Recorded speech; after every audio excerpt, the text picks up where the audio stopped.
The lead guitarist from the Grammy-winning band Third Day, Mark Lee, takes us down Hurt Road and shares the highs and lows of success, plus a freak accident. I just thought I was gonna die in a second. At 85 miles per hour. And it actually ripped the truck in half. Watch a split-second miracle unfold. You still found it in your heart to protect me. All in today's 700 Club Interactive.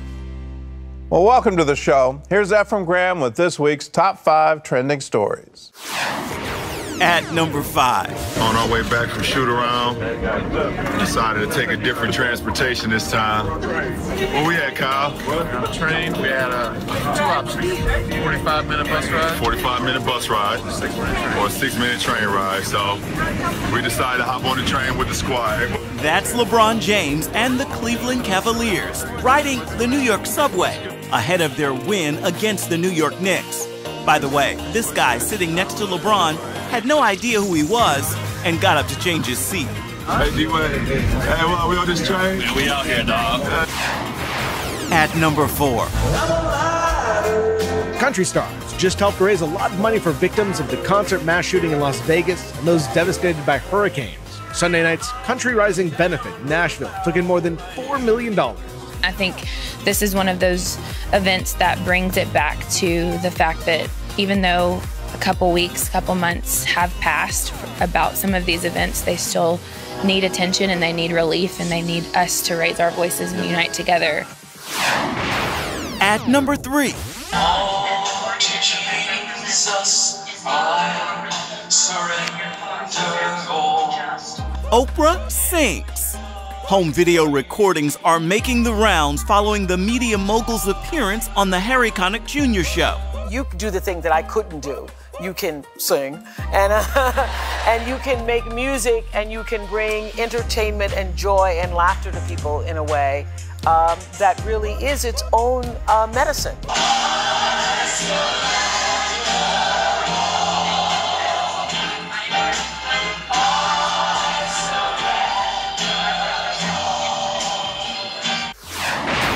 At number 2.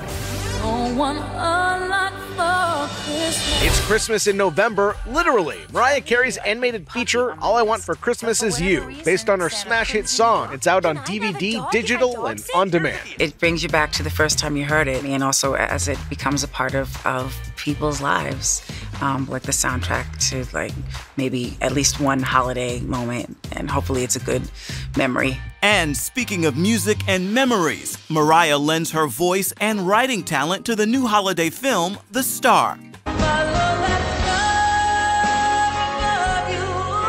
What really amazed me was how well her song goes with the movie. Nicely done. I thought so. The Star is a movie about the real reason for the holiday season.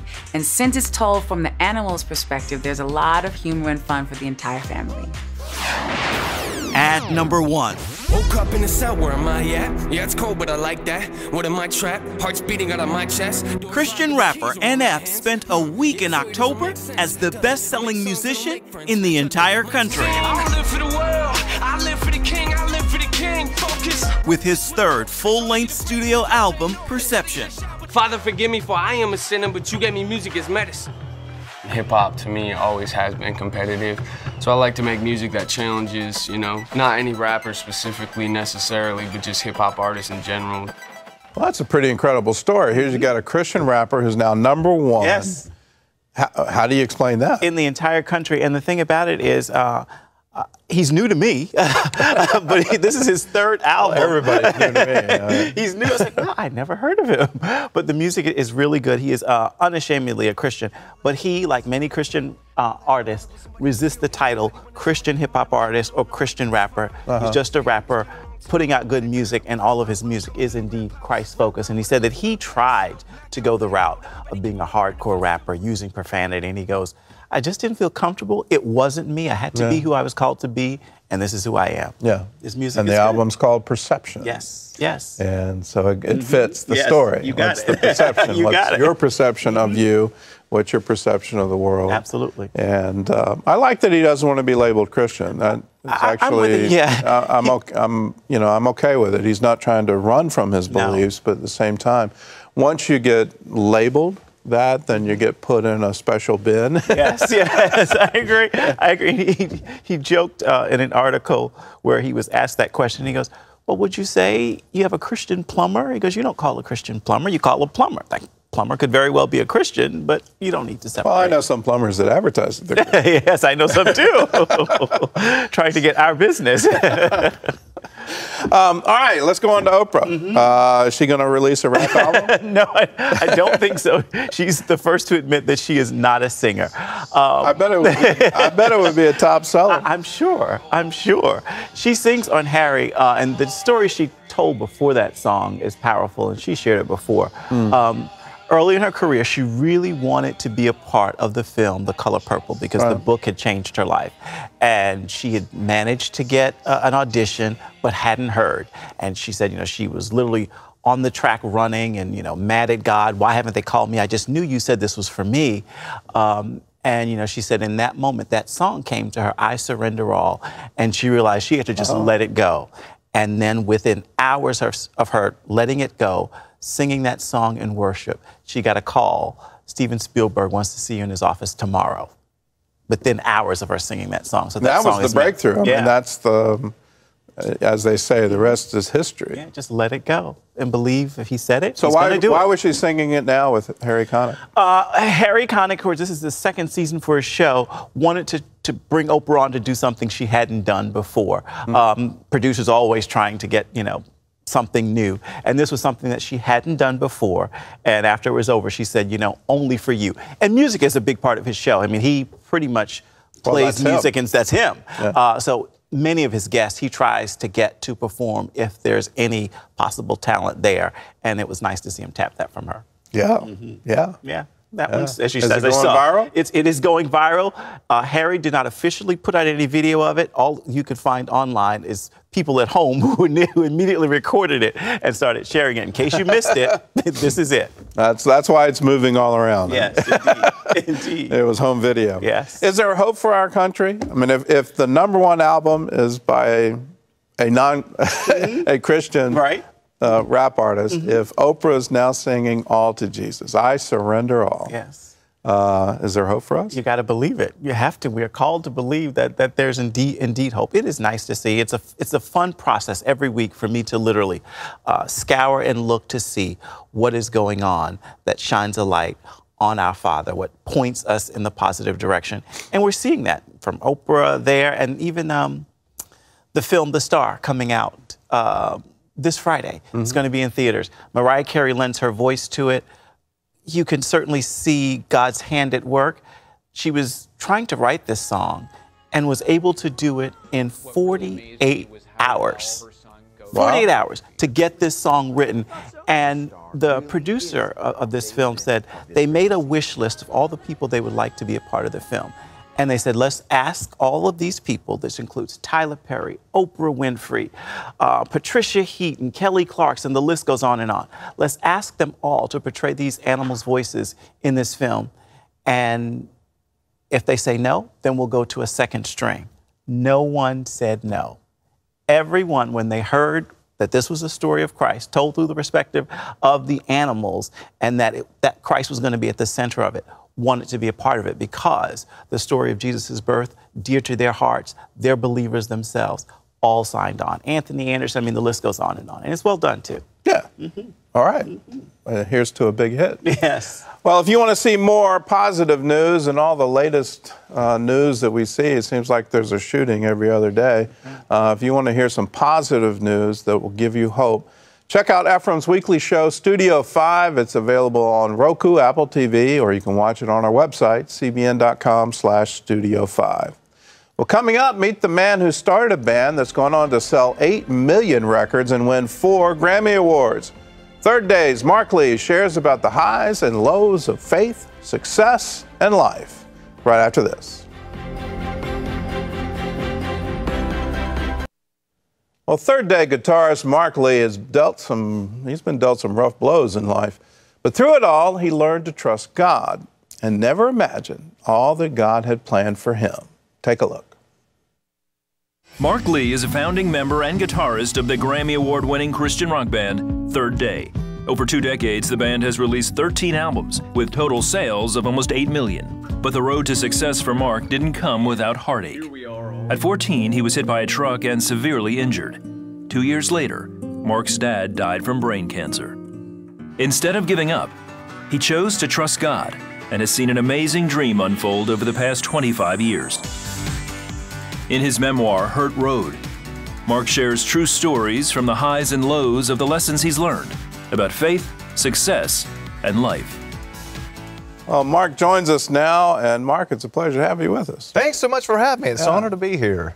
Well, I didn't know you had so much heartache in your life. I mean, it just, you know, reading through the biography, if you will, you know, it must have been horrible at age 14 to be, you know, hit by a truck, and then you've got to spend. How many months were you in recovery? So I got hit by a truck when I was 14. It was my freshman year of high school, and I broke a couple of bones in my leg, and it was a really bad break, and so I was in and out of the hospital quite a bit, and in and out of school quite a bit, and so it was basically my whole freshman year of high school was this, you know, confusing time, and you know, in a lot of ways it was the lowest moment of my life, but I feel like God used that time, the lowest moment of my life, for His good, because during that time, that was when I started playing guitar. You know, I've always been interested in music, but not to the level of wanting to do that as a job or anything like that. And so my dad actually saw my interest in music and bought me a guitar for my 15th birthday, and that was when I started playing guitar. And after a couple of years of playing guitar, violin before that. That's right, absolutely. That was my first instrument. My parents, you know, took me out. Which is a tough instrument. It really is, yeah. So I feel like if you start with something really hard, then anything else you learn after that might be a little bit easier. So yeah, I played violin from when I was really young, and then just moved over to guitar when I was. Were you classically trained? Yes, to an extent. Yeah, I had you know, teachers, took lessons all through all the way through high school, basically. Played in the orchestra and things like that, so yeah. Yeah, all right. Then, after all of that, your dad gets you a guitar, and then he gets brain cancer. Right, yeah, and so I do feel like God uses these times, and it's hard as you're going through it. It just feels like chaos, you know. And I'm 14 years old, and it's during a time where you're trying to make these decisions about what you want to do with your life, and you're making plans for the future. And for me, I feel like I had, you know, I call it in the book, I call it sucker punch number 1 and sucker punch number 2 from, you know, having the accident and then finding out that my dad had cancer and then him ultimately dying from brain cancer. But I love to see how, looking back, we can see how God had His hand in the story and how He used the time that my dad took off work to be able to be with me after my accident. It ended up being this amazing time that I got to spend with my father right before he passed away. And so we had this sweet time together. He was the one that encouraged me to do music. He bought me the guitar, got me on that path, and then, you know, we lost him a couple of years later. But I still, you know, can look back on that time that God used that time that we had together. Did you ever ask God why? You know, I think so. As I was first, you know, living that out, you know, it was just such a confusing, such a frustrating time. And of course, you know, I have this tendency to go, God, why me? And you know, why is this happening now? And a lot of times, you know, when we're going through it, you know, we don't have the answers. You know, we're praying to God, you know, what am I supposed to do here? And a lot of times the answer is, you know, just wait, you know, because I've got something that's going to be a little bit further down the road. And for me, you know, here I am. Third Day's been together for 25 years now, and I'm at a place where I can look back and I can see how during that time that felt so confusing when I was in high school with, you know, the accident and losing my father, that God was using that time and He was orchestrating things for His good, because, you know, I started playing guitar, and not long after that I met up with Mac Powell. We started making music together. We started a little band called Third Day, and so now we've been together for 25 years. And none of those things would have happened had I not had the accident, had I not been on this path that I'm on now. Well, I read the story, and I tell you, you know, for a lot of people, those 2 sucker punches would have knocked them out of the game. They would have said, you know, what's the point in believing? Right. What was it for you that kept you to say? You know, there's a concept I talk about in the book, and I call it landmarks. I couldn't think of a better word for it, But I feel like, just as when you're reading the Old Testament about how anytime like God would take the Israelites and they go to, and there's something significant would happen, he'd be like, okay, set up a landmark here so that you'll always remember. And it could, could have been like a well or a crossroad or whatever. We have those same kind of things that happen in our lives. And for me, it was always music, and my parents took me to church when I was a kid, and so I had Sunday school teachers and people in my life that were pouring into me the faith element that's so important. And so I can look back and see, as I've gone through these hard times of life, I had those landmarks to help me get through the difficult times. And then also when things are going well, these landmarks are things that we can use to serve God and to encourage other remind people. us And it's they not kind based of on us, come out it's as based on talents Him. during those times, yeah. Well, I'll give you the other side of the Israelite story. While they were setting up landmarks, because God commanded them to, they were complaining along the way. Absolutely, that's right. And you didn't. And I just find that absolutely amazing. Well, I probably did at the time, and I think and I think it's okay that we in the day-to-day, when we're kind of in the weeds of it, for us to question God and say, why me, why now, why is this happening? It's a very human response to it. But I think it's really for us to look at it and go, all right, what am I going to do with this now? And in my case, and it was nothing that I did, I feel like it's that God was working through me. I just felt this sense that I just needed to stay faithful, that it was all going to sort of work itself out. I talk about in the book, there's this idea of secret option C. I feel like a lot of times we're in life and maybe trying to make a decision, and it's like, okay, God, it's either got to be A or it's got to be answer B. But a lot of times if we just wait, if the answer to our prayers sometimes, as frustrating as it is, the answer is, okay, you need to wait a little bit. God will come through with this amazing secret option C that we never would have even thought about if we'll just give him the chance to work. Yeah, just there. It's not a binary question. It's sometimes just wait on the Lord. Absolutely. Renew your strength. Wait for him to act. When it seems impossible, he's the only one that's going to be able to do it. That's right. He'll make a way when there's not a way there. Yep. Talk about your friendship with Mac. It just seems to be you guys have been on this track together now 25 years. We have been, and in so many ways, I feel like God called us together at a certain time and in a certain place that we're like these spiritual brothers. And especially even before Third Day started, we were just friends. We played in some garage bands together, but God was dealing with us really at the same time. It was right at the end of high school when you have all these big questions. Am I going to go to college? Am I going to go join the military? Am I going to get a job? All these things, and it's sort of confusing. But we were there for each other during that time. And, we would work on music, and then we would just kind of talk a little bit about what we're going through, and we would pray together.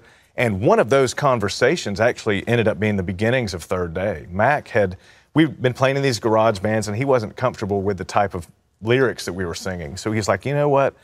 I think I'm going to have to quit the band. And for me, a high school senior who wanted to be a musician, it was just devastating that this dream of mine was kind of being pulled out from under me. But a couple weeks later, we were just hanging out at his house and just kind of talking about different things. And I don't know where this came from, but I just said, what if we start a Christian band? We can share our faith through our music. We can still have a band, and we can use that hopefully to encourage other people. And I was vaguely aware of Christian music. I knew of Carmen and Michael W. Smith and Amy Grant, some different artists, but I didn't grow up listening to it. So it was really kind of fun that as we were starting a Christian band ourselves, we were kind of discovering what that really even meant. Well, you kind of reinvented it. Oh, well, I hope so. Yeah. I give you great credit for doing that. Well, thank you. God's certainly working through you, and you're definitely pioneers. Yeah, absolutely. Well, all right. Well, they counted me out on time, but if you want to learn more, Mark's book is called Hurt Road: The Music, the Memories, and the Miles Between. If you want to know more about Third Day, it's available in stores nationwide. If you haven't picked up Third Day's latest album, it's called Revival, and you can get it wherever music is sold. And Mark, thanks again for being here. Hey, thanks for having me. This was fun. Good. Well, still to come, a young driver runs off the road, and he and his girlfriend head straight toward concrete pillars. We hit the fourth pillar, and it actually ripped the truck in half, and it shot us up into the top. We did a 360 and landed back at the bottom on the fifth pillar. I just thought I was going to die in a second. See how they survived this horrific crash when we come back. In 3 seconds, that's how fast it all happened. Hunter Hanks and Erica Stovall were driving home when their truck slid off the highway and crashed into a concrete pillar at 85 miles an hour. The couple says it's a miracle they made it out alive. We were on the road back from my house in Florida. We had spent the Christmas break and New Year's with my family. We were right in Murfreesboro, which is about 30 minutes from the apartment. And I don't remember how it happened. I just remember hitting a hard bump, and I look up and I saw the bridge coming at me in front of me. I was sound asleep in the passenger seat, but I woke up to the truck hitting a pole. Everything slowed down. Once I realized what was going on, I looked to my left, and there was a guardrail, and there was no getting back on the road. And I was like, okay, I can't get back on the road. I have this bridge pillar coming up in front of me. I don't want to hit that head on, so I'm going to try and go around it. I remember grabbing the wheel and trying to go around the pole. Once my tires hit that steep hill right there, it threw me into the first pillar. And then after that, I kept trying to get up on that embankment, and each time it threw me into another pillar, another pillar, another pillar. It's weird because obviously it's like a scary thing, but I was never scared. I just thought I was gonna die in a second. And we hit the fourth pillar, and it actually ripped the truck in half, and it shot us up into the top. We did a 360 and landed back at the bottom on the fifth pillar. I remember that last hit and everything was silent. When I realized I could move and I was okay, I look at Hunter, and I remembered just seeing him up against the steering wheel, blood everywhere, thinking he was dead, and I was just screaming and scared. The next thing I remember was the paramedic over the top of me. I remember the light being in my eyes. We got taken in different ambulances. We didn't get to talk or anything like that, so I was just concerned with knowing he wasn't dead.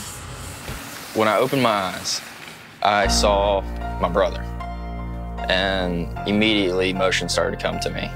And once I got my bearings together, I was like, where's Erica? Somebody needs to show me Erica. Hunter kind of snuck out to come see me. He just came in, and right when I saw him, I just tears because he was walking. As soon as I walked in and I hugged her, my brother took video of it, and later he went and screenshotted some of the moments in that video. My goal with posting the story was to add some love to the timelines and show the miracles that happen, even though these bad things happen every day. At this point, I'm still like, okay, well, we lived and we have nothing wrong with us, so it can't be that bad. And then I went and looked at the truck, and I was like, how did we live through this? And it was like 2 bubbles right in the cab of the truck. The back seats were crushed. Everything around the truck was crushed except for our 2 seats. And even looking at the pictures, I can't really look at it for too long. It's hard because I go back and forth from being thankful to being cringing. Just seeing the truck, looking around and seeing how my side was untouched and how Hunter's was completely destroyed. Before the wreck, I always found myself wondering, all right, well, I'm not this, great Christian. If something ever happened, why would God protect me? After everything that happened, I found a very overwhelming peace that, wow, I failed you every single day leading up to that wreck, that New Year's Day. And you still found it in your heart to protect me. Everyone falls short of his love. No matter what, he's still going to be there to catch you when you fall, to protect you when things go wrong. When you are stressed out or scared of something or about to die, like Hunter and I, there's not one moment where God's not there. I want people to see that through the absolute worst of times, he hasn't left. And he hasn't left you.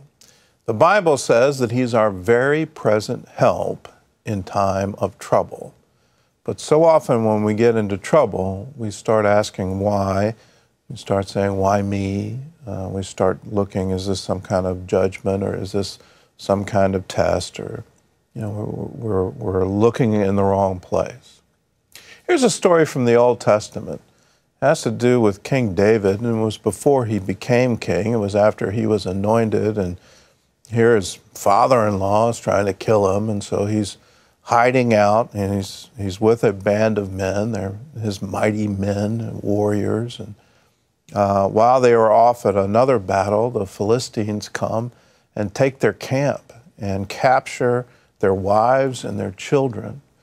And David's men turn against him. And the Bible says they thought about stoning him to death for what had happened. And what David did is something we should all do.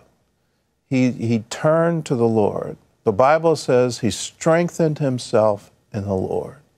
So if you're going through difficult times, now is the time to strengthen yourself in the Lord. And if you need help with that, if you need to inquire, Lord, give me a verse, give me a moment to make it through the day. We're here for you. All you have to do is call us, 1-800-700-7000, and just say, I need to strengthen myself in the Lord. Would you pray for me? Here's a word from Deuteronomy. He is your praise, and He is your God who has done for you these great things and awesome things which your eyes have seen.